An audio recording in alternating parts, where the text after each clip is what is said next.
Mga ka-DIY, itetest nga pala natin yung power delivery natin na 140 watts at saka 100 watts.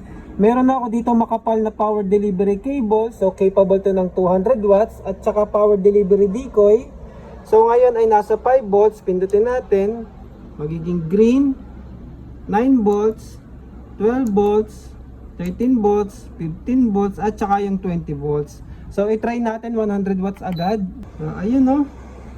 Kayang-kaya niya mga ka-DIY, legit na 100 watts power delivery dito sa port na to ni EcoFlow.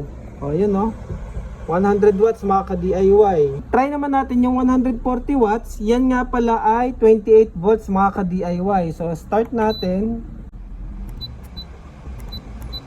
Legit ka-DIY 140 watts. Kayang-kaya niya talaga no, legit yung ating power delivery 140 watts.